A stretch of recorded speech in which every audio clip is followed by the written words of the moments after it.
This was one of my favorite podcasts and conversations that I have had in a very long time. And so we have Troy Jones with us joining today for the podcast. And Troy is the preeminent speed coach in America. He has worked with literally the world's absolute best athletes and made them even better. And we're talking about a range of sports from NHL, NFL, now newly into the MLB, and we get into that a little bit as well. And what he's going to teach you is very specific drills, a very specific mindset that one should have when trying to make your athletes faster, and really the ability to gain buy-in with your patient regardless of level, whether they be amateur athlete all the way, obviously, to the highest levels of the pros. Troy got his start here in Baltimore, and if you've rehabbed an athlete in Baltimore, you have rehabbed an athlete that has been touched by the knowledge of Troy Jones. And so whether he was training them years and years ago when his home base was Baltimore, or whether their trainer studied under Troy, there is most likely a very high chance that Troy Jones had an impact on the athletic development of nearly every single athlete in this area. And now he's moved down to House of Athlete down in Weston, Florida, where he is in charge of their entire speed and development programming. And they work with the NFL's brightest athletes, the absolute best athletes on the planet. He works with professional fighters, and like I mentioned, into the NHL and to baseball. And he brings a very unique outlook as to how to structure a program, how to really dive into the nuances of every single drill. And you're going to hear all of that and way more in this coming podcast. So I'm really excited to hear from everyone, what they loved, what they thought we could have done better. As always, you can reach me, Yoni, Y-O-N-I, at truesportspt.com. And that's whether you want to join us at True Sports as a sports physical therapist. We're always looking for the brightest and the best. Or you just want to let me know what you think about the pod, what I could do better, or what you want me to double down on. You can also reach us on Instagram at True Sports PT. Always looking for feedback, always looking to grow, always looking to improve. You can also shoot Troy Jones a DM. He's at Coach Troy Jones on Instagram. You can also find them online at CoachTroyJones.com. Easy enough. So make sure you reach out to him. So much to learn. Look forward to hearing from you guys. Hope this makes you a little bit better clinician. And without further ado, here is Troy Jones. Welcome back to the True Sports Physical Therapy Podcast. Every once in a while, I do a pod like this, and I'm starstruck by the guy sitting across from me. So I'm excited to have Troy Jones with us. Troy is speed coach, performance coach, strength coach to the world's absolute best athletes. That is not the way you would describe yourself. That's the way I'm describing you. Yeah, I'm trying. I'm also telling you to talk into that mic. Get closer and talk into that mic. Okay. Here's what I want to start with, because I want to dive right in, because your time is super valuable, and all the sports PTs that are listening here, time is super valuable. I think as a profession, sports physical therapists struggle with the very specific question that I'm about to ask you, and that is, how do you teach speed? Good question. First, in order to teach speed, you have to understand that speed is a skill. You hear all the cliches that we're born fast and we have certain abilities, and yeah, there's some merit to that. There's a lot of truth to that, but there's always room for improvement. And you can get an athlete, like to use a number system of 1, 2, and 3. You can get a 1 to a 2. You can get a 2 to a 3. But there is a way to improve that. But it begins with, first and foremost, of just exposing what that athletes are weak at within the realm of how they function and how they apply force. What are their strengths? What are their weaknesses? And what do you expose them to when you identify those issues? And one of the things that helps me the most to answer your questions is our assessment protocols. It's that simple. What we assess for in the very beginning begins to dictate our plan on how we introduce that athlete to where his weaknesses are, whether it's acceleration, whether it's transition, whether it's max velocity. And then we stay within that bucket once we find that exposure, or once we find that issue, and expose them to that more often than the traditional 3 times a week, this is what we stay in that model. We stay within the model. We give them, let's say, for example, we give a guy max velocity, or if we do a short to long program where we start acceleration and early on in the week, transition in the middle of the week, and max velocity towards the end, we might say, okay, let's expose him to 2 acceleration models or 2 acceleration days and 1 max V, just so he can be exposed to what he needs to improve on. So basically, finding out and identifying where their issues are, and then developing a plan around it. Just that simple. But just making sure your assessment protocols are up to speed to solve that problem. Okay, great answer, because it sounds like you get super specific. Yes. With the way you approach training these athletes, and the way you approach just making them better. So I love to hear that, because we'd much rather be a sniper than a carpet bomber. Absolutely. Now, you broke up speed into kind of 3 different phases. Yes. Talk to me about those. Break those down for me. To simplify everything for me, I do things in 3s. Okay, always done that way, because I try to be as simple to it as much as I possibly can. So when I look at speed, and let's look at the 40 as a model and being able to teach that, because that's the quote unquote the sexy thing that everybody likes to talk about. So understanding first and foremost the phases that occur within a 40-yard dash is acceleration, early acceleration, transition, and max V. But then determining how long do you stay in each phase based on the athlete's abilities of what they like to do. If you have a max velocity guy that really likes to get up and cycle, okay, then you have to say, okay, I need to expose this guy to more of horizontal forces, being able to generate force. That needs to also transfer into the weight room to fit that dynamic, or fit that what he needs to be exposed to based on what the force velocity curve is. So when and how we, and this might be getting ahead of everything, but how we first and foremost, remember I said we determine on our assessment based on what type of force, what type of natural forces does this athlete generate, and how does he generate force? We use force plates. We use acceleration profiling. So when we start seeing, okay, this guy needs more transition work, to me, which transition work is power. So how well does he produce power, which is speed? You know what speed equals velocity, so on and so on. I don't want to get into that. Get into it. Get into whatever you want. I told you, you got an educated audience, but you have an educated audience, I'd say more strength and conditioning, I'd say more rehab. Mm-hmm. I think this speed world is where we're lacking. And I'll pull it out of you, and really just educate me, because God knows I'm here to learn. And this was a massive missing game in my rehab repertoire. Like, I didn't know the speed mechanics. I didn't know how to teach speed. I'm still trying to learn that. We don't get that in graduate school. So dig in is what I'm saying. So you have, just to kind of circle back, you got these 3 phases. You have acceleration, transition, max velocity. Yes. Right? And so you're putting through these athletes through an assessment, and you're going to determine, hey, where does my guy like to live? And wherever he likes to live, I'm going to fill in the gaps. And correct. Okay. That's a great analogy. And say, so he's a max V guy. I'm going to put him into, I got to work on his transition. Here's how I'm going to work on his transition. Or, you know what, his accel, the beginning acceleration phase, that sucked. Let me live there. Right. Okay, so we can bring them all up to par. Okay, so you don't have force plates. There was a time, Troy. You look like you've been training for a little bit. Yeah, I've been training 30 years. There was some time. And we had none of this stuff back then. Okay, so let's say 15 years ago, you're working up in Baltimore, which is how I know you. Mm-hmm. You don't have all these bells and whistles of House of Athlete. How do you identify where an athlete wants to live and where you can fill in the gaps? Stopwatch was our best friend. Okay. And our eyes. What we saw and how we began to break downs based on what we would see, and video. So we would video and we would do tests. Our tests were maybe short acceleration tests of 10 yards. Okay. We would use a stopwatch. We would test them in flying 10s for max velocity.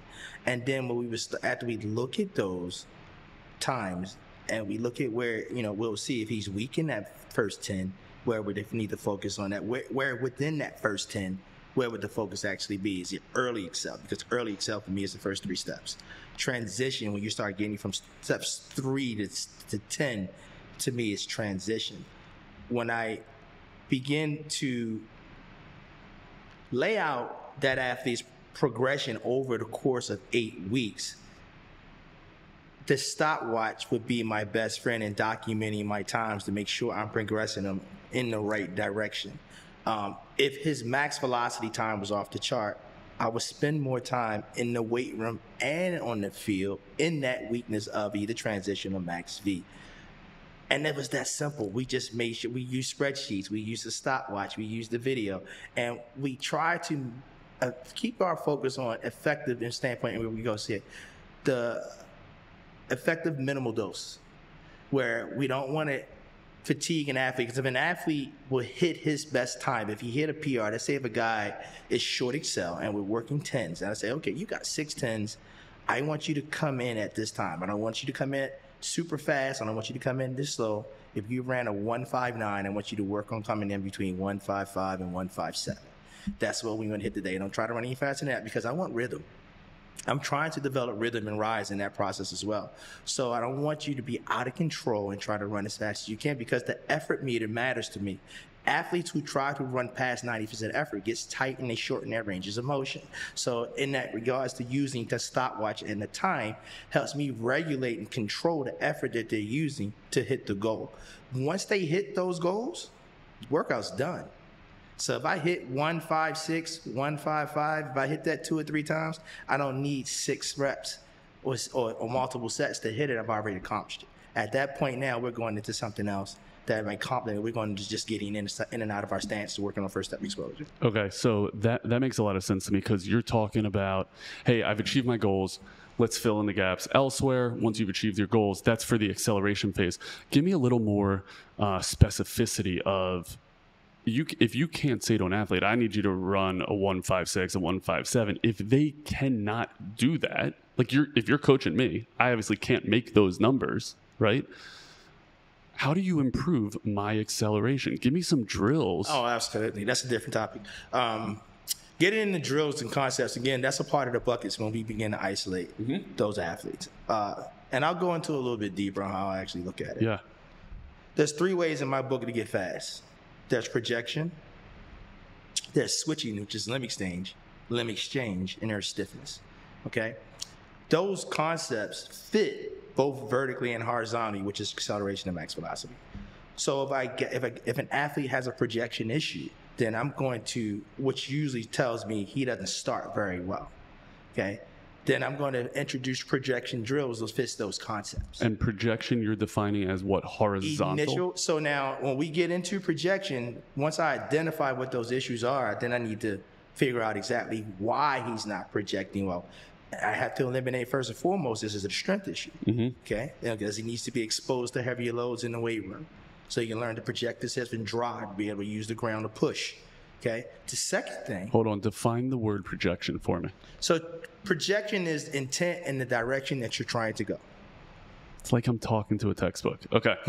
Love that. Okay. So that makes a lot of sense. Intent in the direction which I'm trying to go. I'm trying to go forward. How successful or skilled am I at producing force horizontally forward? So in regards to projection, the first thing you have to think about, not only because projection is also carries over to max velocity because we want to go vertical, but in initial acceleration, it's horizontal. And then you have to add on that step of orientation. So really, you want to go forward before we go, because you'll gradually rise. Remember I said rhythm and rise. So when you initially push and project your hips, you have to go forward to get to that 45-degree angle. So I have to teach them how to roll that hip over that knee and roll that knee over that big toe to drop that shin angle so they can drive out and up to the 45-degree angle. That's what the proper projection angle in the initial start should look like. Okay, that makes total sense. What are the few barriers that people face to reaching a high level of projection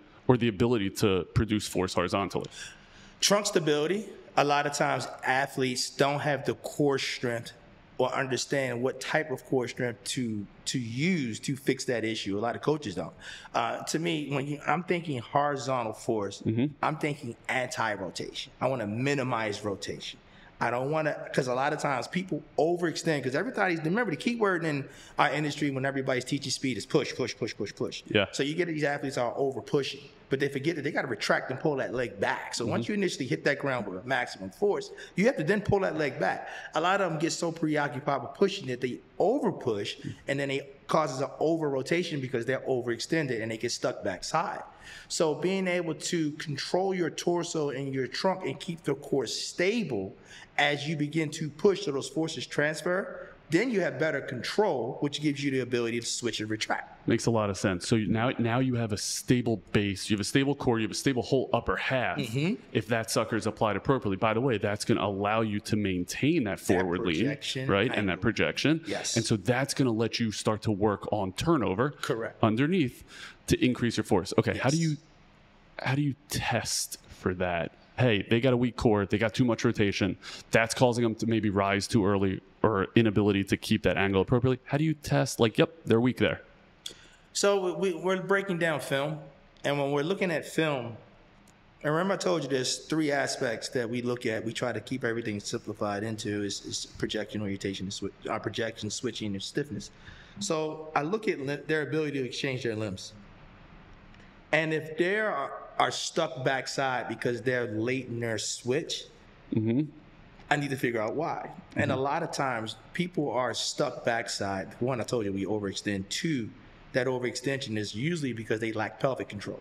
And when I say core and trunk stability, it's that I tie that pelvis into the upper trunk as one unit. If they don't have control of that pelvis, usually that's going to have what we call a high backside score, where they're going to spend a lot of time stuck backside and lose that ability to retract. So the first and foremost, we got to be able to get control of your pelvis. And if you get control of your pelvis, then your core is stable, and you know what that feels like. The stronger and stable you are, the better you're going to transfer that force, the better your projection is going to be, the easier it's going to be for you to retract that leg from the backside up underneath you, and then be repetitive within that action. Faster you're going to be. Faster you're going to go. Okay.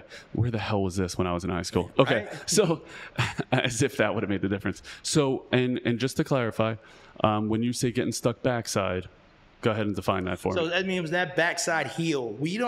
As soon as you drive, first, and I don't want to get ahead of where we're at, but when you hit that ground, and first thing foremost, you want to be working down and back behind you. So, you're okay with having room to hit underneath your center mass, but we prefer you to hit slightly back behind your center mass in initial projection and acceleration.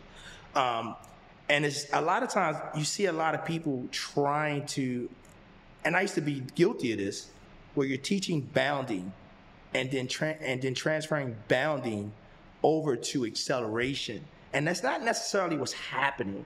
And they get stuck in trying to repeat that or mimic that same motion in real-time sprinting. So what happens is they spend less time on the ground pushing, to where in acceleration, early acceleration, you want to spend more time on the ground, less time in the air. And then they're starting to bound, and the initial push, they get kind of lost and stuck because they get this extra unnecessary air time. And then that legs and that heel, where the path of within your retraction, the heel goes up instead of initially coming forward. We like to tell our athletes I always want to think of your hip, your knee, and your heel coming forward. The path is what matters. And within that path, to me, that's what separates the fastest athletes in the world. It's not necessarily always what's happening on the ground. It's the path of what's happening in the air. And that when being stuck backside, that interferes with the natural path of acceleration, where the hip fires to go forward, then the knee travels. Now, as the heel is coming forward, it's actually coming up as it loads back behind the hamstring to come forward and then back down at its cross point, which is usually at the knee.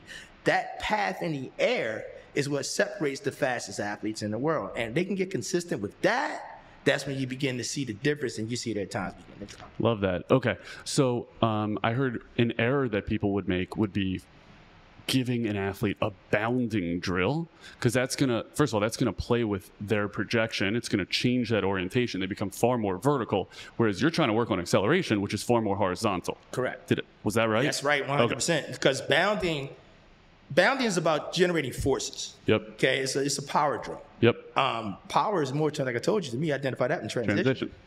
That's the difference. Yeah. But in early acceleration, it's not necessarily what's happening, but we use that as a tool.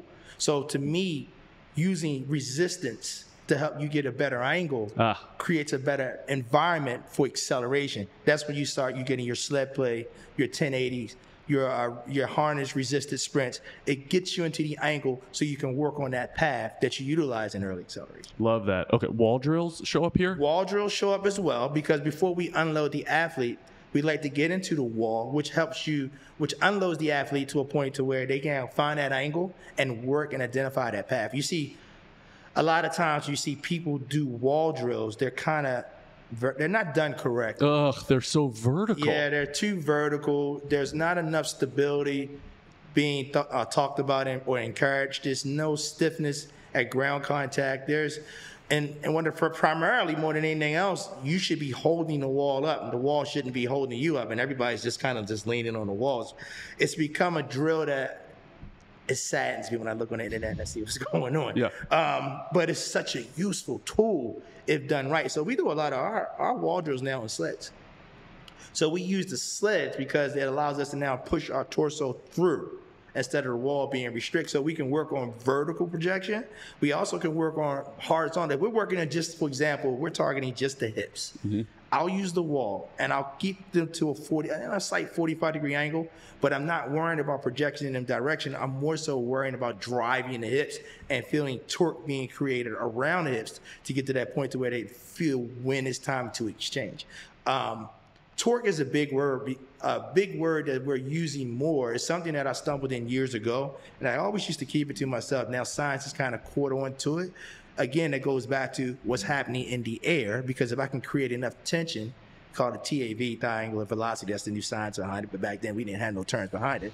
Meaning if I can be a hammer in the air and hit down with more force from above, I'm going to generate more force on the ground. So if I get more torque from above, I'm going to hammer down and hit the ground harder, which is going to generate more velocity and momentum in the direction that I want to go. Yeah. Okay. So that makes a ton of sense. Now, when you're talking early acceleration, and this will be the last piece that we live in this phase. Mm-hmm. You're talking early acceleration, those first 3 steps. You're trying to live as horizontal as possible. You're looking for one fault might be lack of core control. Mm-hmm. What else could be a fault that is transpiring and preventing you? Well, let's take it back. Yep. Let's go back into what I initially look at from the beginning. Stance and starts. Mm-hmm. So being able to push off and project your center of mass as far as possible in the shortest amount of time possible. So that has to be a very aggressive initial push. A lot of athletes have to learn and understand what that feels like. They're not aware that they're not pushing. Pushing, you'd be surprised because, people, when they think about speed, a lot of athletes think about frequency. All they want to do is move their legs and arms fast and just spin. They don't even realizing that they're spinning. So initial push and moving your center of mass forward is the first thing we focus on. Once you get into your stance, sometimes we start that on a kneeling concept.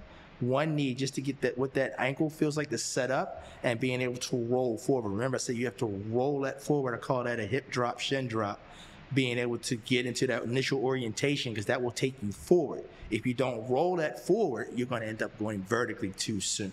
And we start from a half kneeling standpoint, and then we raise it up to a 2-point. So once we get into a 2-point, then we teach them to push off of both feet to push their center of mass out. So in the process, those same concepts of rolling everything forward, being able to push off 2 feet, within that is the next skill that they have to master. Remember I said speed is a skill. So you're learning these steps in layers so it can kind of register more easily and more effectively.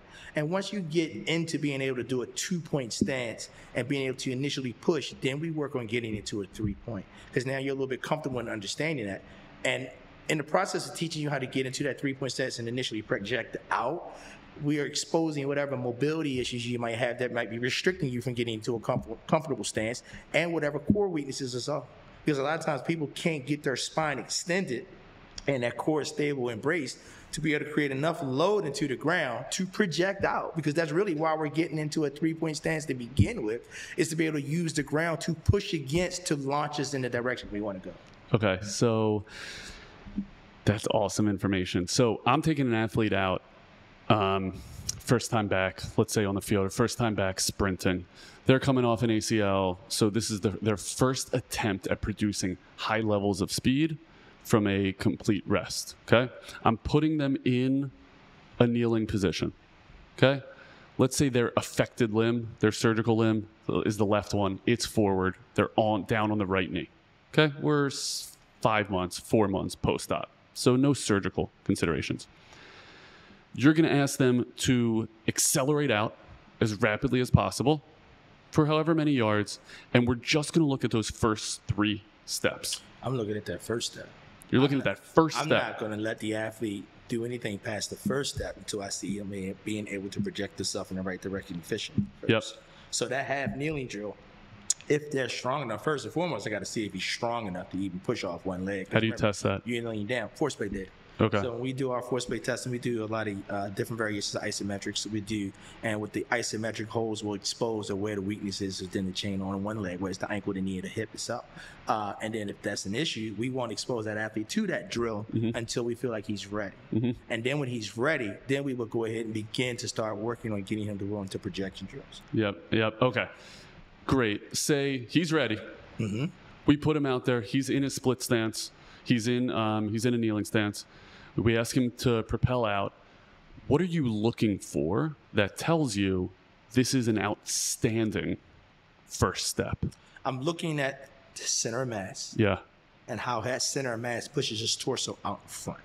So is he able to drive that center of mass, keep his core stable, and project himself initially forward, out and up? And I'm looking, I tell our athletes, I encourage them, I say, I don't like to see your rise higher than 6 inches in the initial beginning. Because if you start getting up above 6 inches, that's a little bit too fast, too soon. You're going to get vertical too soon. And the goal really in the 40 is staying in that horizontal phase of pushing as long as possible. But I'm more so looking at how far he can project this center of mass and this torso out in front of him in the shortest amount of time possible.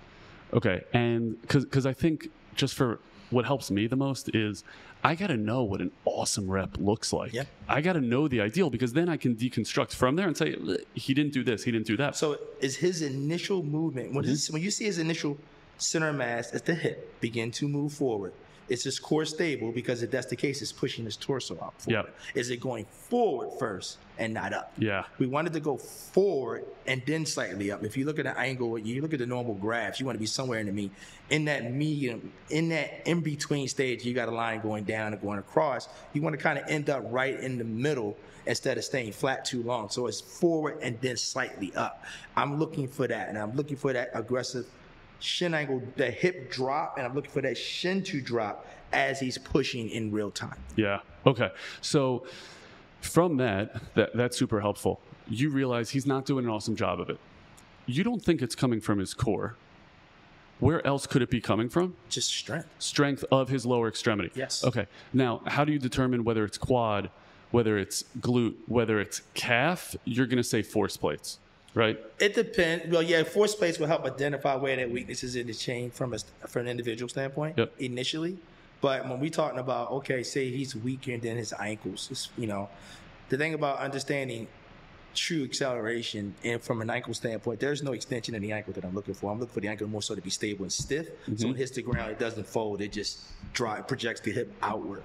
I would address that in corrective exercises, or I'll address that along with the accessory block to make sure we're building that. Or I might put that into fillers. We have these fillers that we build into our strength blocks that's maximizing rest and recovery. So I have to start sitting idle. Yeah. But the big thing for me is teaching horizontal force and what that feels like, and being able to expose the athlete to heavy loads.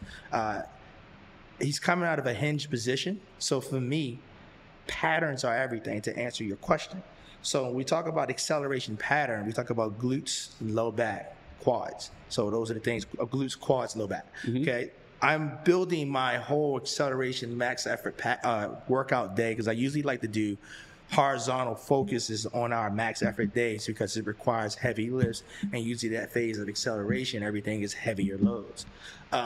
Anything that allows me to expose that athlete to a hinge position to where he could begin to launch himself out and feel that sequence come to life. Key point, I'm training the pattern, not isolating muscle groups. That trend, that tends to resonate with the athlete a little bit more effectively, just focusing on just say a squat. Now, if that athlete does not stay in his push long enough, so we're talking about initial push, I might use the hex. If he's not staying in this push long, if I need him to push longer within that push, I might use a box squat. So they both are similar, but it's more so what athletes or what exercise impacts that athlete the best. Yep. That's what I would stick with that particular one, because I try not to be cookie cutter with our guys. I try to be individualized as much as I can, especially as we get into the later blocks, because I only got 8 weeks, so I got to figure it out very, very quickly. This is in combine prep. This is in combine prep. Or in any aspect, it's hard to get athletes nowadays for 12 weeks. Yeah. You're not going to get them that long. So if I got 4 weeks, I got a lot of things. I got to figure things out very quickly. So figuring out what to expose them to that's going to give me the best bang for my buck is what I'm shooting for more than anything else. And I'm taking all that assessment information and trying to figure that out. Okay. That makes a lot of sense. Talk to me about foot ankle. If your foot ankle isn't firm, you're getting too much heel drop. You're getting not enough control, and you're seeing too much inversion, eversion around the ankle. Mm-hmm. Even in that first step, you should be able to pick that up, right? Mm-hmm. Yes. What's the carryover there in the weight room? We do a ton of drills on the wall for stiffness. Mm-hmm. We do a ton of drills for stiffness in general from an isometric standpoint and then a reactive standpoint. So again, going back to what the day is, let's say it's a horizontal focus day for acceleration. That's going to usually be on our max effort days because of the heavier loads. And based on the force velocity curve, we know that the heavier loads, you're at the end of the spectrum where everything needs to be heavy, because you're trying to overcome gravity and generate massive amounts of force. The stiffness component, putting them in those angles and being able to hold those angles at load, using time as the load, but being able to put the foot in the right position, and also using mobility drills that mimic the hip drop, shin drop that we're trying to create in real time. It takes a massive amount of stiffness to hold those positions. So it's this one of my favorite drills. It's a modified sissy squat that I do, that I'll put them on the wall. I'll load them in facing the wall in a hinge position, hinging their hips back, feet underneath their center of mass, and I would just have them roll their hips forward just to get used to that shin angle so you can expose it on how it's going to work in real time. So to answer your question, anything that creates stiffness and creates the motor control around the hips of the motion of dropping the hips above in front of the knee and the knee in front of the toes, no matter what that is, that's what I'm trying to do. I'm trying to be specific to that concept so it can translate over to when the athlete needs it. Because remember, we don't have a ton of time, so I got to be specific as much as I can. Okay. So in the Troy Jones sissy squat that you just described. It's not mine. I've seen it. We're going to call it that. Right. We're going to call it the TJ sissy squat. Their hands are on the wall. Mm-hmm. When you say you're in the hinge position and then you're dropping your knees forward, is your target the floor with those knees? Yeah, because what happens is if you're in a hinge, think about if your back is flat, and if you're moving your center of mass, you have to keep your core engaged. The only way on the wall, your torso is going to go vertical, but the goal is to drop your hips in front of your knee, and then your knee in front of your toes. Gotcha. So it's the same drop that you're going to use in real time of that lower extremity from the knee over the toe. Because remember, we're focused on the foot and ankle complex. Yep. So we try to build stiffness in that foot. I'm more concerned with that knee dropping over that toe. Yep. Over that big toe specifically. Yep. And it mimics that motion perfectly. And first we start with isometric holds in that position, and then begin to add the motor control and the motion to it. And it usually transfers over very, very well to the athlete. So that sounds like a great drill. The bottom of that position, the end of that rep, what's their torso doing? Their torso is it facing the wall? Vertical, facing the wall. Their arms will be facing the walls because they're holding themselves up. Yep. And their torso will be vertical, but their shin angles will be parallel to the ground, and their foot and ankle will be vertical, holding stiff. That's aggressive. It's aggressive, but we don't start there. We start there with isos. Yep. So just getting into a basic horizontal position of an iso, holding that position, bilateral, unilateral, building strength, using the load and lift progressions to also build stiffness. We also do these switch drills on the wall to where we like the athlete to feel what projection or understand what projection feels like. So I will okay, you understand where your cross points need to be. If you hit down, remember our goal is to hit down and back. So as you're hitting down and pushing, you should feel your hips project. So we'll put them at a 45-degree angle, and I'll say cross the ankle, cross the calf crosses the knee, and work your way up the wall. Every time you hit the ground, you should feel your hips project vertically into that direction. And really all this promoting is stiffness or projection as stiffness at ground contact, so they can feel and understand what that feels like. And then last and not least, but anything else, sleds. Being able to correct the athlete, getting in low-level sled pushes, low-handle sled pushes, high-handle sled pushes, but getting them to think about, I want the foot to be stiff, and I want the shin angle to stay locked in, and I want you to attack at a certain cross point. Or just getting them to feel that translates over very easily. Yeah. What I love hearing is the intersection, finally, I think, between your world and my world, where you've probably been coaching this for a long time. Finally, we're getting to the point with anterior knee pain. And really, we have Mr. Curtis to thank for this, which is knees over toes guy, right? And it's like the ability. So now we are putting, sorry, his last name's Patrick. Now we are putting the knee over the toe and holding in isos, not as much for performance, but to desensitize that anterior knee. It's going to bring down pain, but that shin angle is essential for high-level performance. It's also essential for a knee to be functioning pain-free. And so we will see some of this creep into our world. The value you're bringing to me, Troy, is you're coming at it from a performance standpoint to say, hey, the way you're getting your athletes pain-free is also the way I'm going to make them perform better. Absolutely. And that's the way it should be. That's the way it should be. That's the way I figured it out. When I figured this out years ago, I felt like I need to spend more time with the medical community to problem solve some of these issues that I'm having real time with these athletes. And even in something as simple as the position of where the foot strike is determines everything. And I tell an athlete, I said, why are you getting so much heel drop?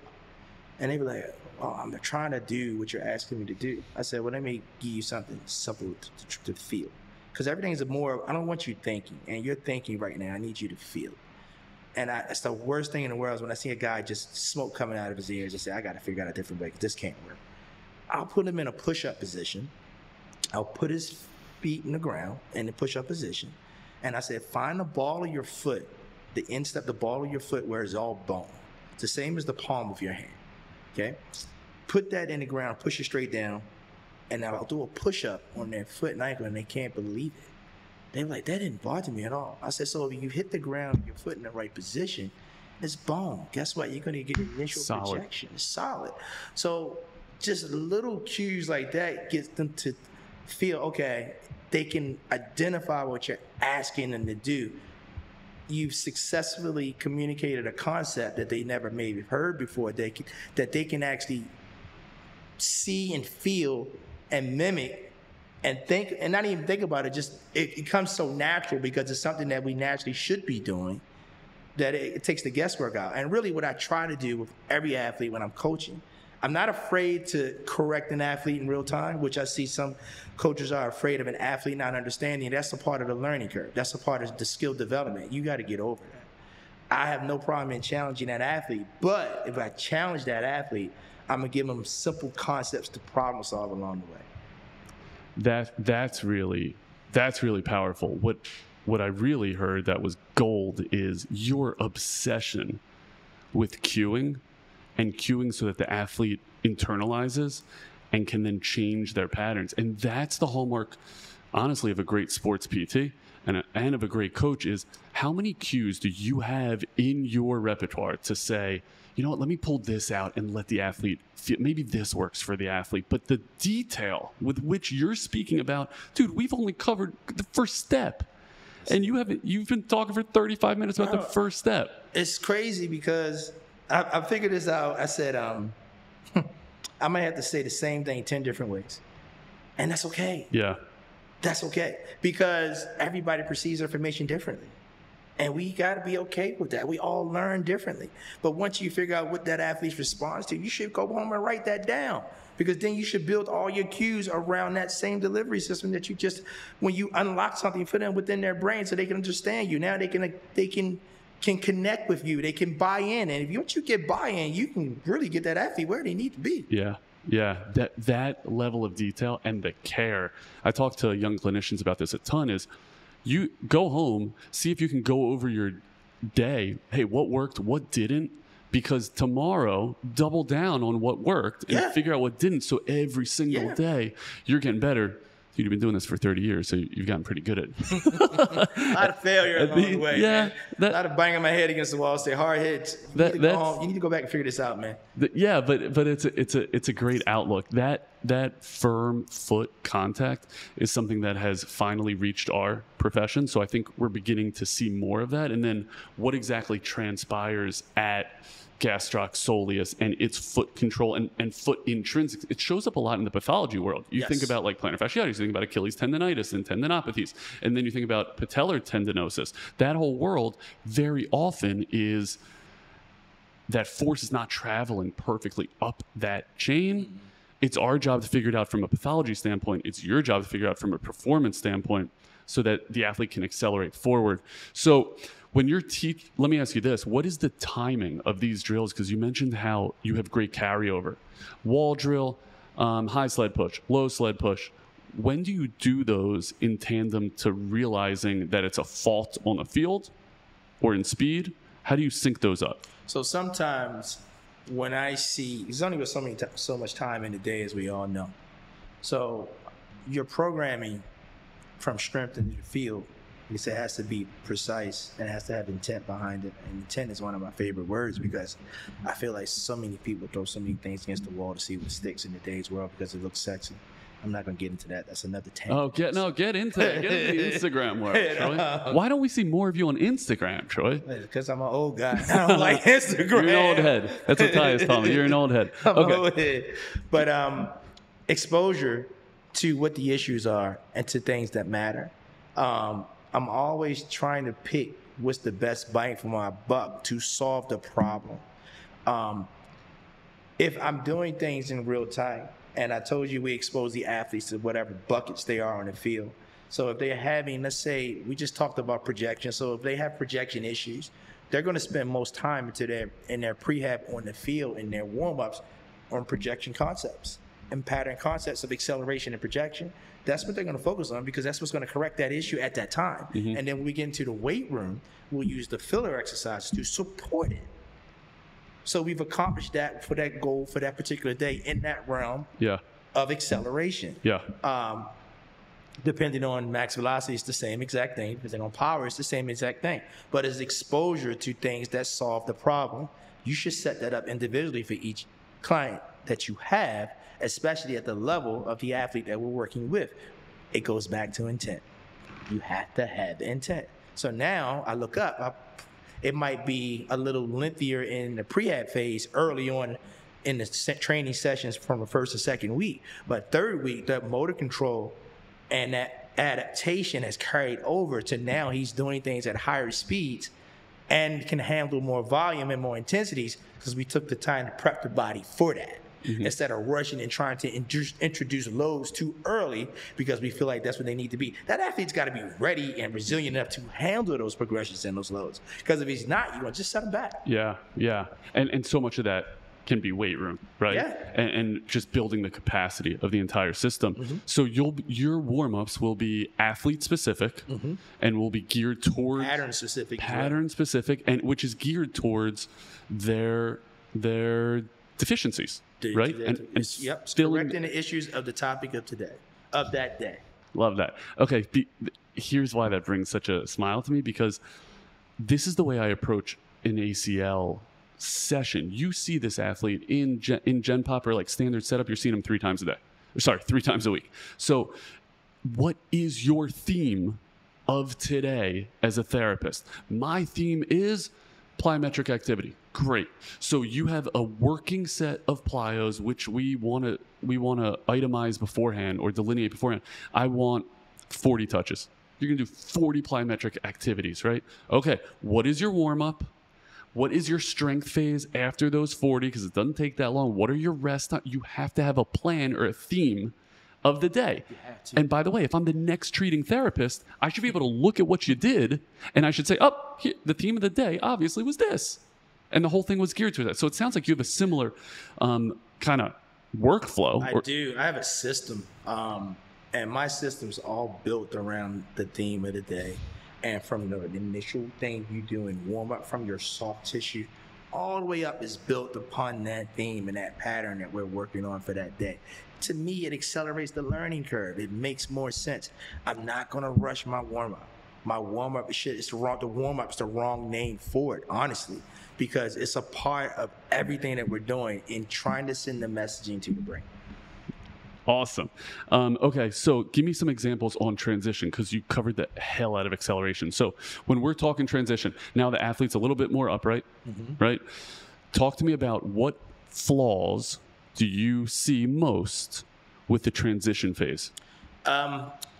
People don't, in running and understanding acceleration and transition and getting to the right plyos makes a big difference. Like if I'm working on the initial projection of the first 3 to 4 steps, we're talking about single bounds, one bound at a time. Broad jumps, one broad jump at a time, just to produce max force. If we're looking at power, we're now looking at continuous bounds, something that's repetitive. And a lot of times the athlete struggles in transition because they try to run before the run occurs. You have to think force first to power. So force transitions to power, which now the speed of how fast you're delivering that force has begun to change, but you still have to stay within force instead of thinking run. The run will come because of the force. And if you can get an athlete to buy in, this force, I say force to power because power intended means speed in my world. With time, yeah. Time component. So stay within it. If I stay in the push and I don't rush the sprint or rush the run will come. And when they buy into that and they stay patient, they realize they'll look up when they get into their angles and I say, keep your eyes down, gradually run, and they'll look up and they'll begin to see the distances that they're covering between each step changes and increases. Now they're covering more ground, they're producing more force. And then that last part of that is switching the limb exchange, being on time and understanding their path in the air. When they bring those things together, that's when you see the best changes in transition. Yeah, okay. What are the faults you see? What prevent athletes from rushing? Okay. They always want to rush. They want to run. How do you coach? You got to get, because we use different drills. We have this one drill we call an acceleration tape. Besides using video, and I didn't talk about acceleration profiling, but acceleration profiling will help me determine the weaknesses of where the athlete is in regards to transition or early acceleration, and use a certain amount of load to put them in that angle to where they begin to default within the sprint. So when they start getting too vertically and start spinning, being able to have the right load on the sled at that angle teaches them to push longer and stay aggressive, or they cannot move the load. But it helps me identify where that weakness shows up within the profile. That's one way to fix it. The other way to fix it is just getting them to buy into looking at your speeds when we take those times, because we're doing everything GPS tracking in real time, and we're also giving them feedback in real time based on what those speeds are. And then sometimes we'll wait to the end of the session. Sometimes if we got a go nugget we want to give to them right then and there, we'll give them in a nugget. And that's all just breaking down film and letting them see themselves in real time. But then an environment change is what I'm big on. I love impacting the environment to get real-time results. So I like to use acceleration tapes. And what they are is tapes that are measured out of steps where and it's very simple. If your center of mass hits the cone and where you strike, you're right where you're supposed to be. If you're below it, you didn't push hard enough. It's that simple. And we gradually increase those distances over time until we find the optimum distance for each athlete. Because sometimes you have to be careful because sometimes you can create overstriding. But I'm going to always start with the lowest tape because they're all predetermined. I didn't create that. But having because there's a formula that we have, or there's an already laid out paths that we have that are predetermined. We'll just start up the early path and just kind of really be laid out over time until we think that athletes get an optimum point where they're very consistent with their stride length and their turnover. Then we stick there and we say, hey, you're hitting your best times here. This is what we're going to stick with and go from there. And we'll even break that down into asymmetrical. So we'll start just symmetrical on just one side where it's focusing on your center of mass, and then we'll use paint sticks to make it asymmetric from left to right from each leg, just so they can get a feel or understanding what that feels like. Yeah. Because again, it's impacting the environment, which transitions to them not having to think. Interesting. That's a very interesting way to use these cues to educate the athlete. What about from a, whether it be mobility or a strength standpoint, do you see show up as a fault during this transition? Absolutely. Hips and torque, and I didn't want to get into that, but we have a pretty much educated audience. One thing. So educated. Yeah. I mean, the smartest bastards I've ever met. Go ahead. Yeah, guys are really smart nowadays. Right? Way smarter than me, I tell you that.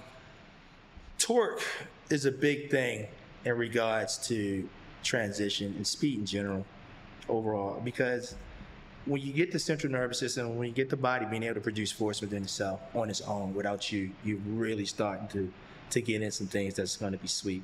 And a lot of times I'll do a simple drill that I learned from another coach, Lawrence Seagrave. And I remember when I first seen him do this, he talked about being able, the guy who learns how to be a Super Bowl is the guy who's going to learn, or the athletes who learn to be a Super Bowl are the athletes that run faster than everybody else. I was like, what is he talking about?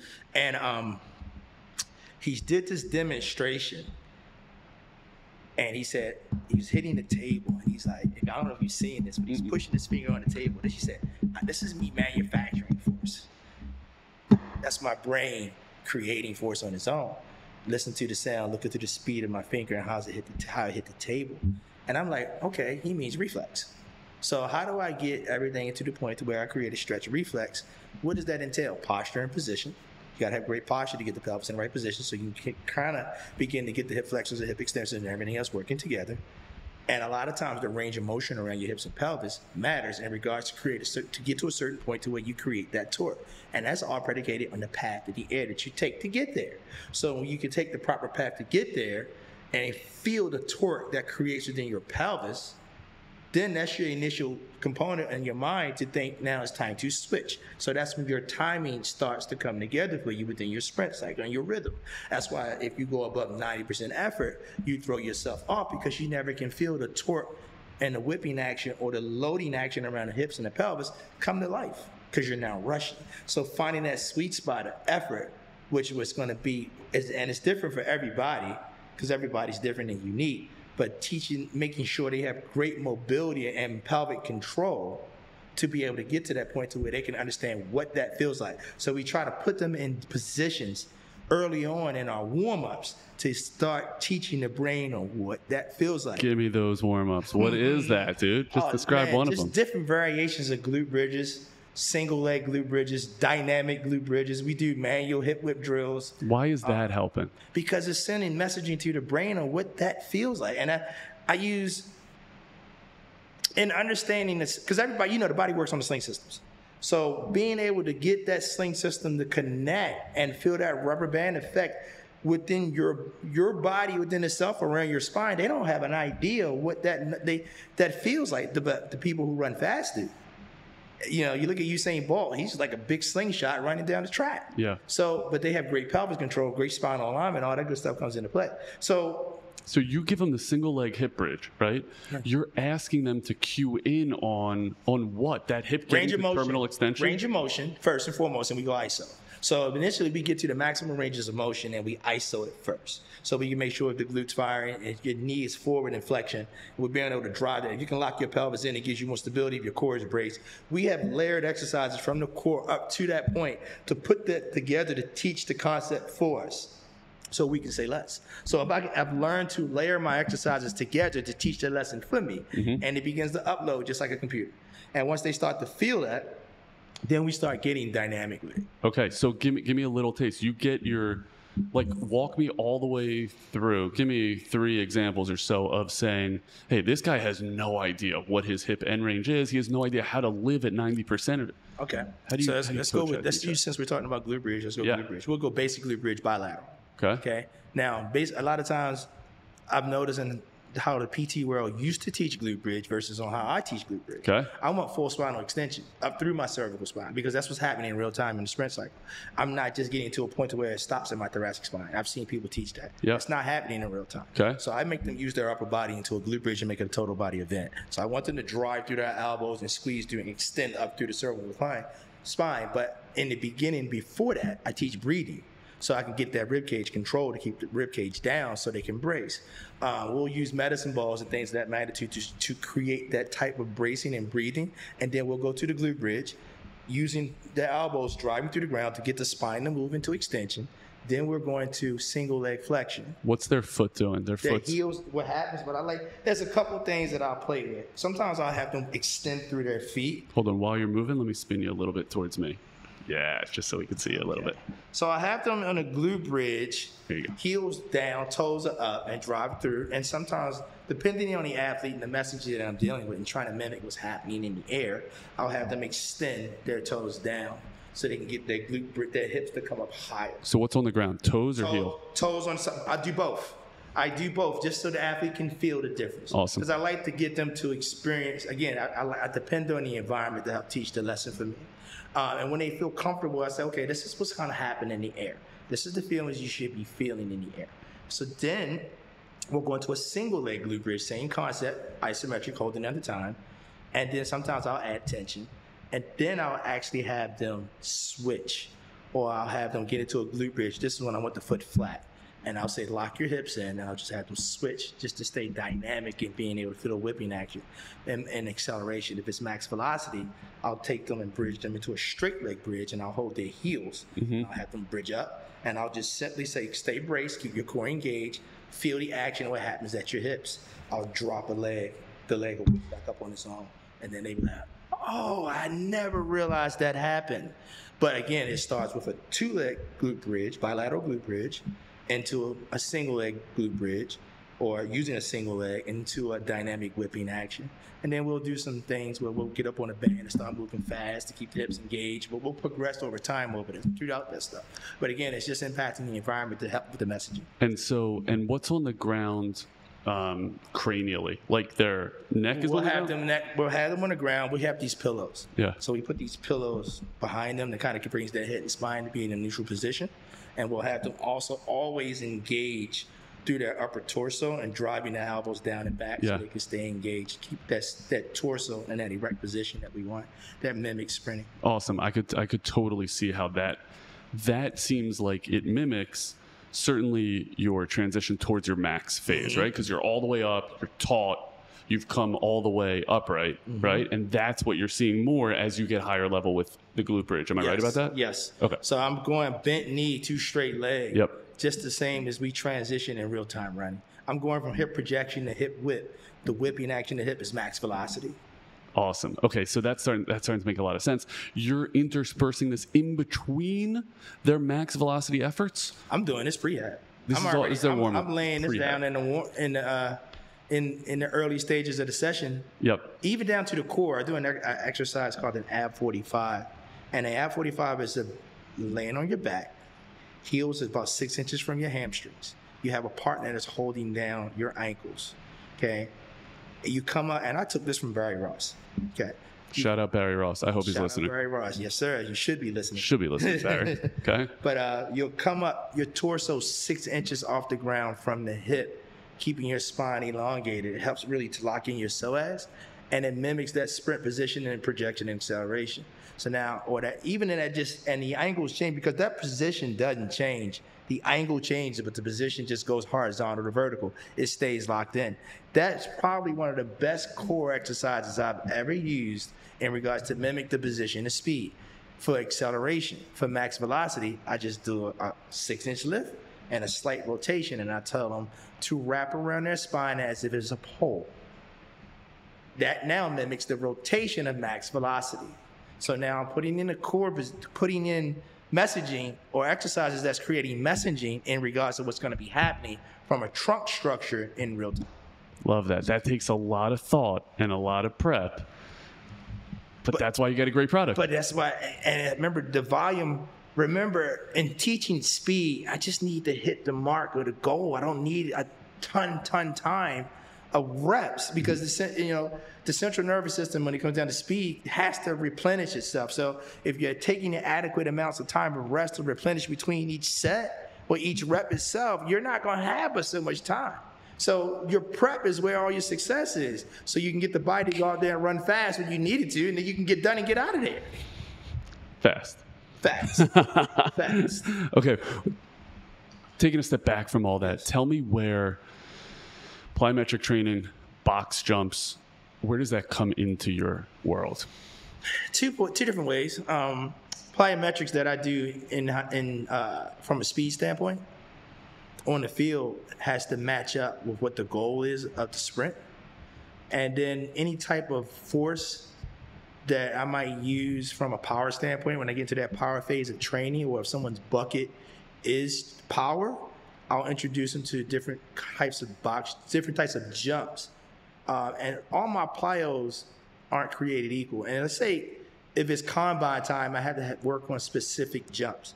So it goes back to my days. Because my dynamic effort days are reactive based, I stick all my vertical concepts there. So anything that's vertical jumping, anything that's box jumping, and if I use a box jump, well, you know what the reasons behind box jumps are, just to unload the jumps itself early on in the stages. But if I use them, it's a vertical impulse. If I turn it into a horizontal jump on the box, I'm going to put that on the max effort day, because horizontal focuses on my max effort days.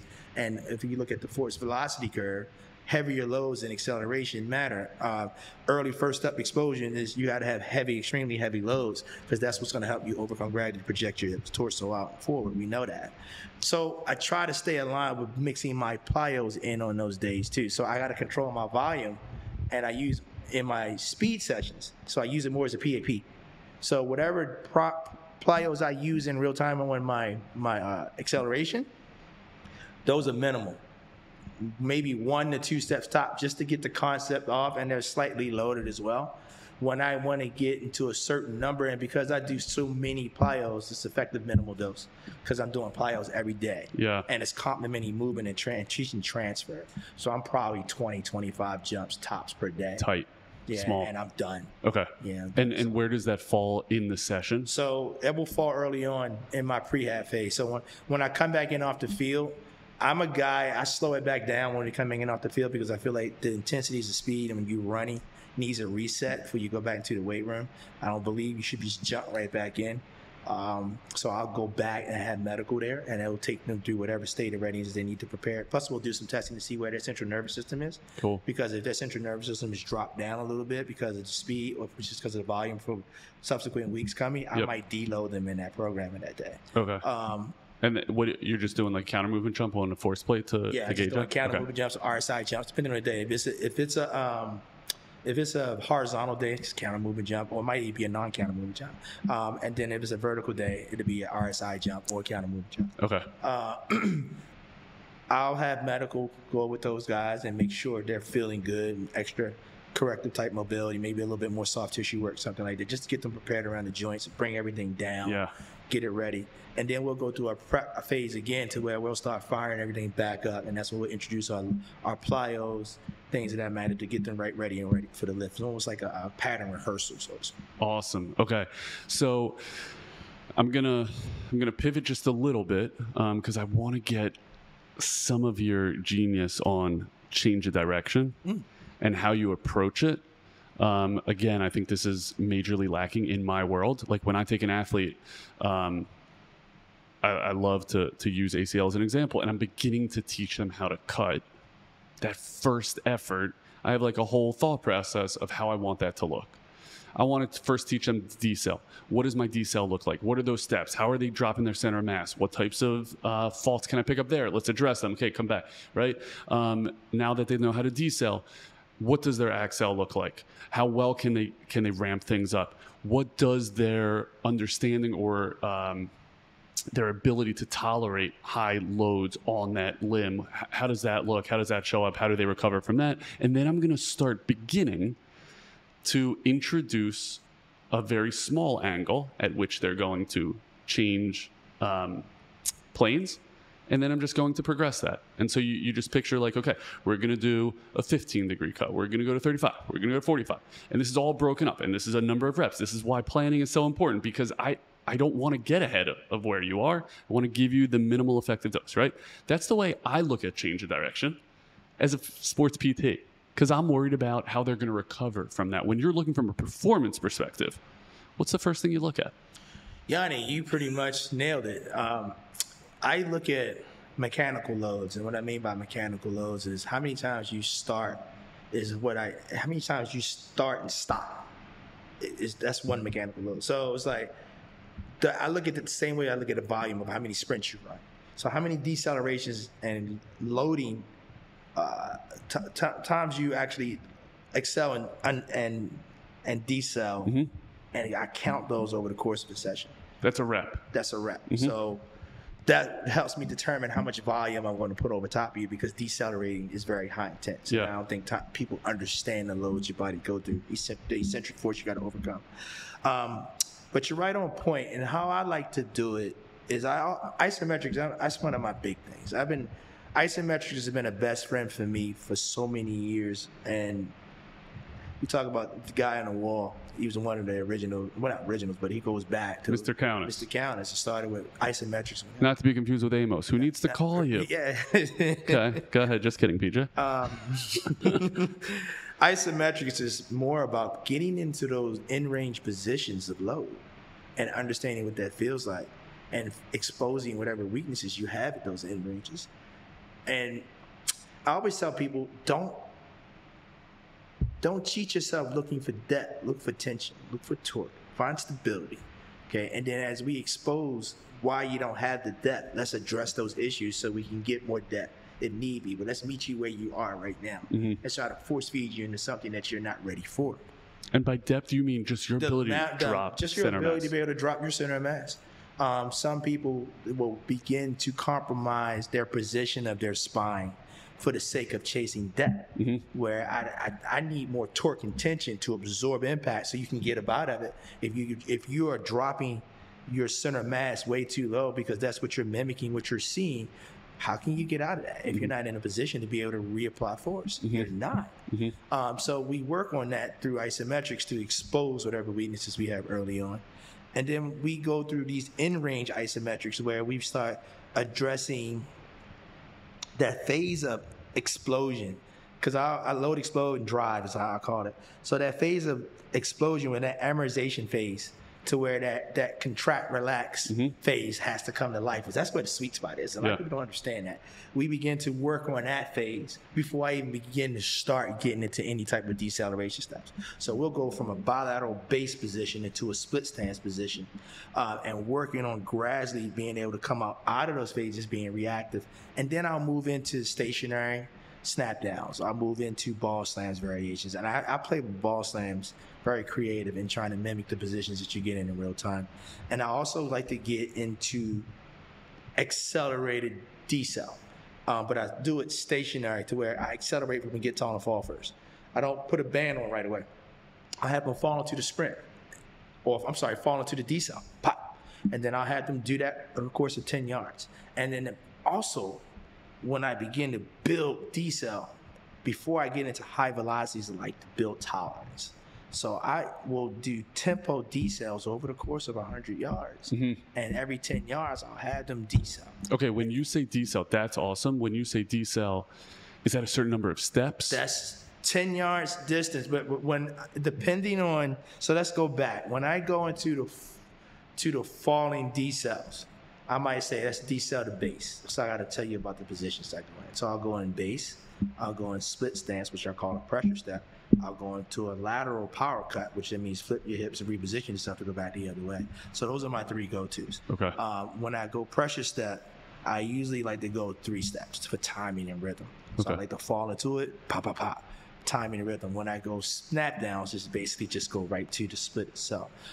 So I'll go snap down, then I'll go fall into your decel, then I'll also go trying to jog into your decel. And then sometimes, depending on where the athlete is, I might go right over speed with a band into your decel, where I'll pull them into those decels to gradually increase the intensity. That might be my volume for decel for that day early on, because that's my foundation work. And then I'll go tempo from that point on. I don't need to do anything else, because all those mechanical loads that I've gone over, that's accumulative. So then I'm going to go tempo. I might say I'm going to do 1,000 yards today. So 1,000 yards of tempos. Every 10 yards, I want you to stop, go into some type of decel. This is what we're going to do for base. We're going to go base for 100 yards up, base for 100 yards back. You're going to rest 45 seconds in between. So now I'm getting in a controlled environment. I'm getting that athlete under load, and I'm building tolerance within those tendons. And that's beautiful. Base is, what's the position of your feet? Base are even. Okay. Yep. And then I'll do the same thing for pressure step, which is a split. And I'll do everything for power cut. It's the same way. Okay. And when you come to, whether it be even or you're going to your 3-step, you're saying left, right, left. Right, left, right. Correct. Left, I'm right. saying up 100 yards, every 10 yards, left, back, right, back. left. Okay. Stay on the same thing. And they're trying to get lower as they approach. No, they're staying there. Once they've gotten to where they are at that day, we'll say, okay, let's find tension. Let's find torque. Let's find load, so you can redirect yourself out. Yeah. As you improve over time, you'll be able to get the necessary depth that's needed. Yeah. But as they as they approach their 10-yard mark, they're decelerating down. Yes, they're dropping their center of gravity. And it's the timing of those steps. Yeah. Yeah, so that 1, 2, 3, even when they're going base, I'm still thinking, have them lead with the left leg versus lead with the right. So let's focus on leading with the left, going up, leading with the right, coming back. And it's even going to base. So there's always a timing mechanism as they approach. Think about that to develop that rhythm. Okay. Yes. And then as you begin to, so that's all kind of living down that sagittal plane, right? Yes. As you start to peel off, right? That's the next stages, because I have to go into before I get into any change of direction, I want to attack that cognitive element of decel, because when I get into those higher, that's increasing velocities for me. When I add that brain element, it's totally different. Yeah. So once we start building tolerance, I'll slowly start bleeding in some cognitive stuff. And there's 2 ways I do it. I have them come to me at 10 yards, and I'll point to what foot I want them to stop in. That's simple. But then I'll also put them into like a 5 to 10 yard window, to where I have them do a base split stance, or a quarter turn, or a lateral cut, depending on what I'm seeing. And I'm saying, you got 6 drops, you got 6 decels, but you can't stop moving. You just got to hit the decel. When I say hit, you got to hit it and then retreat. When you retreat, just go back into a casual back pedal, hit it again. So you're approaching different directions of decelling. And the way I like to decel on one leg and retreat versus one leg going forward is dropping your center of mass over the front leg to take the load and retreat. Plant the back foot instead of trying to put that back foot back behind you to stop, because now you're wasting time. Yeah. You understand? So now that's teaching them how to transfer force or redistribute their weight in the right and lower their center of mass efficiently. Yeah. In real time and responding to stimuli, more so than it's trying to anticipate everything going forward. Because DBs do it a lot, and that's why you see a lot of them spinning, trying to get up out of their brakes, because they're just not redistributing their weight correctly. Yeah. And it teaches that we do that going forward and back, and it's quick, it's reactive. So now the brain speeding up. Now they're hitting with more force than they ever thought they could. They don't even realize how much force they're hitting with. And then we'll also turn the hip into a T-step, and then we'll also go lateral, and we do things because I want them to whip into that lateral cut, so I'll do it out of a karaoke. So I'll have them do a karaoke so they can whip into that those hips. Yeah, so they can really whip back into it, the plant, get about, come back. So what's awesome about that last little spiel, I would love to dig into T-step versus your pedal, but is they are, number one, being super reactive at the end. Number two, they're learning awesome mechanics of dropping center mass, flipping hips, and they haven't even really cut yet. No. And so that's gold to schmucks like me, because I'm on this cutting restriction of that you got to wait for the graft to start to heal up. But there's so much you can do before then. There's so much more. People rush their progressions because they just don't know other ways of getting there. But you have to protect your athletes. You got to put your ego to the side and figure out, how can I get my athletes to move and function at high velocities, or progress into working within the higher velocities and develop tissue tolerance. Yeah. and reduce the exposure to injury, but make them more resilient in that process. And that's, to me, is the goal, because that's where my athlete, they was like, Dad, I went out and did some things today with my coach, and I felt great. We didn't even do any cone drills because you know how to stop and start. Yep. You've been exposed to it, and you feel good. Yep. And then we layer change of direction on that. So once we master deceleration, to me, change of direction is just another variation of deceleration. It really shouldn't be separated. It should just be layered. So now I'm just changing angles. Yeah. That's it. You're changing angles. You're decelerating, accelerating from different angles, and that's it. In a well thought out constructed program. I think too often we get to, like, this return to sports should look like this coming out of injury, what you just described. Too often it's like, let's put, lacrosse players, we're in Baltimore, let's put a stick in their hands, and can they do these drills with a stick? But are you coaching the nuance of their center of mass, of the angle of That's where the money is. Because if you aren't at the proper hip height, you're not going to accelerate out well. Yeah. If you aren't at the proper hip height, you're not going to be able to decelerate. Or shin angle, right? Proper shin angles coming out. Your timing and your rhythm coming out of those breaks aren't going to be efficient. Yeah. I mean, there's so many things. But the problem I feel is that people just haven't dug deep enough into, and there's not enough information out there to teach them that doesn't look intimidating. Because when they see, if you look up, and I remember researching agility and deceleration, when you would come up with stuff, man, it would be these studies, and you'd be like, I'm not reading through all that. Yeah. They're big. Yep. So people would just say, I'm just going to guesswork and figure it out, see what I see on Instagram, and trying to mimic what I see. Well, that's a problem. Now we're on the other end of the spectrum. I think you coming up, self-described old head, you're opening textbooks, right? And you're getting hit over the head with physics and biomechanics, and that's why you speak that language of torque, of acceleration and power. We've run from that, and now we're living in very quick modes of, there's a stick in our hand, so I guess that's return to sport. Or there's a basketball. And you know why? People are trying to make money, and they're trying to find their niche and where they fit. And this is a pet peeve of mine, where you'll get the same two guys, a basketball coach and a football coach, do the same mobility session, and then one to say, this is for basketball players, but this is for football players. Yeah. And I'm like, and the athlete buys into that. He really believes that. Like, he's a lacrosse guy. He's a lacrosse. So you figure, okay, to make me different as a coach, I'm just going to stick a lacrosse stick in your hand, and it's going to be, okay, now this is lacrosse specific. It's the same fundamental movement patterns. It doesn't, your training windows don't get specific till later on in the phase of training. So far down. It's so far down the road, but the athlete across the board is general in regard, not the movements that we do, but specific to the athlete's movements. It's general across the board that any athlete should be able to plug and play into your program, because you're teaching fundamentals of movement. Yeah, you're teaching people to be athletic. Yes. Or to be fast. And that's why I wanted to open with, how do you teach speed? Because that's the ticket to winning games. That's the ticket to getting athletes back on the field, by the way. 100%. If you can make them faster, they're going to be healthier. Yeah. Their tissues are healthier. Their tendons are healthier. They can withstand, they're just more resilient. So that's why I loved seeing you walk into the baseball world, especially as an Oriole fan. So just give me a quick hitter on that. What was the biggest difference between training a Major League Baseball player and training a professional football player? Rotation. Okay. Rotation. How'd you figure it out? Just looking at what athletes do on the field or in that particular realm, but what they do, because that's what changes them. Linear speed, change of direction. Even football players rotate to a point. Sure. But what do they spend the most time doing? Yep. Linear. Correct. Yeah. Thank God I got that right. Yeah. And baseball players, but it's the combination from linear that they go in, because baseball players rotate linear. Football players, linear, possibly rotate. Yep. Depending on what has required, or collision. Yep. So it depends on what's required.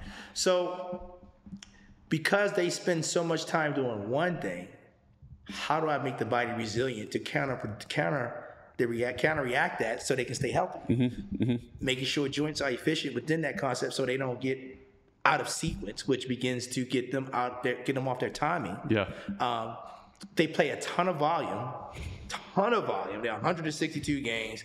You're not thinking about just try to play 4 games, fly here, 4 games, fly here, 4 games, fly here. The recoveries, nuts. It's nuts. So it's like they're in slumps because they're out of sequence because they're tired. Yep. And so their brains aren't connected to their bodies anymore. So just understanding the dynamics and impact of what the sport has on the player is why I determine on how I approach that athlete in that sport, which makes me come up with the training programs that I create. Troy.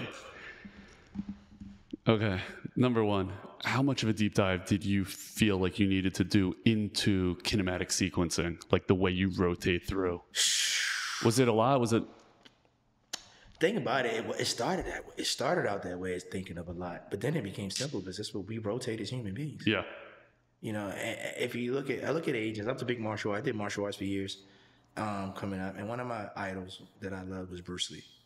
And Bruce Lee used to always talk about flow like water, be a bamboo tree in the air, all those concepts. What does that mean? It means flow. What is flow? It's rotating.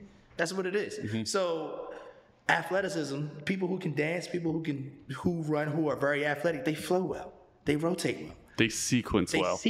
Yeah. That's it. Yeah. That tells the story in itself. Yeah. So the more I can keep my athletes in tune with that, the healthier they're going to be able to be, that they can go do what they do. Yeah. That's simple. When that gets out of sequence, usually they'll tell you. Where does that begin with? Pain. Yeah. Something hurts. And then you can see it because then when something hurts, the body starts down-regulating things, and then the sequence gets disrupted, and then they're less efficient, and timing is off in their guard, and you see all this cascade of things begin to come from it. Get them healthy, or get that issue solved what's throwing them out of sequence. Talk to your medical team. Work together within that. Solve that problem. Keep it moving. Yeah. That's it. It's awesome. It's awesome to hear. It's also unbelievable that I'm sure you've worked with high-level baseball players before your most recent foray into working with major leaguers, but the fact that you said, I don't know if you heard yourself say this, but you said like, oh, when I got this baseball guy, or I was going to work with this baseball, I did a deep dive into Troy. Like, you're 30 years in, dude. A lot of guys with 30 years under their belt, they're not doing deep dives into crap. So good on you for jumping into that. That's a lesson in and of itself. Dude, that's this whole podcast. You've been at this goddamn game for 30 years and you're still trying to get better. I've met therapists that are at this game for 4 years and they're like, oh, I'm burnt out, or, I need this in order to continue to lock in. 30 years in, you're passionate about human movement and you're humble enough to say, I know there's something I got to learn. That's the lesson that Troy's leaving us with today. So, hold on. Do you agree with that? I agree. Okay. So you're looking at me like, this guy's I agree with that. I agree with that. Okay. Let's move into our lightning round. I could talk to you forever, but let's move into our lightning round. You ready? Yeah. Quick responses, Troy. Quick responses. You ready? Yeah. Who's the best athlete you ever worked with? Oh, shit. Quick responses, Troy. Hockey player. I'm brain freeze. Couldn't have been that good. Oh my God, he's gonna kill me too. I can't think of his name. And he's listening. I'm sure that guy's. He's gonna kill me. I'm on the brain freeze. I'm on the spot right now. Why was he the best athlete? Because he moved extremely well. He can pick up things in real time like that. You show him one time, it's done. He's gonna create. He's gonna just do it exactly the way you do it, but it's effortless. Yeah. It's effortless. Sign of a good athlete. Yeah, he's Canadian. He's Canadian. Okay, fine. Who's the best NFL athlete you've ever worked with? Best NFL athlete, and you can put me on the spot because these guys are gonna hear this and okay. They're gonna. Like I always say, no one's listening. Hard time, yeah, right. Honestly, don't say Blake Countess. No, that guy on the board right there is one of the best athletes I've ever worked with. You know why? Because he did things extremely well. All these same concept, same thought process. Tell him to do it, perfect. Mimics to a T. Promise you that. And it's funny you asked me that, and his jersey is right there, and that's the truth. Okay, so I'll tell you my favorite athlete. I wonder if I've said it on this pod before. The best athlete that I've worked with, they're two dudes. One dude is a guy named Sam Cooke, who's a punter with probably the best arm that the Ravens have ever had. And all he did was make his living with his right foot. And he was a linebacker when he went to college. So like put all those things together. How insane is that? Wow. And the nicest guy I've ever met. Really? But yeah, a close second is a guy who I don't think he ever made the Ravens active roster, a guy named Tim White, who dude couldn't put his heels on the ground because his goddamn Achilles were so tight, but they were just springs. And he's a guy who I think he's in the CFL now, but didn't even train for it and came in 6th in the country in the long jump or something, like almost made the goddamn Olympic team. Yeah, it's crazy. So I would put those two. Did you think of the hockey player yet? No. I'm sorry. Oh my God. Okay, fine. Next question. Man, Ready? What's the toughest position in sports? It's a position where you got to react in the short areas, meaning a goalie, a soccer, a hockey. But they don't have to be fast. They don't have to be fast, but they got a brain speed. The brain speed and the things you react to in real time. See, somebody in the open field, you got time to process because you're using leverage and you're processing the field. You understand the spacing on the field.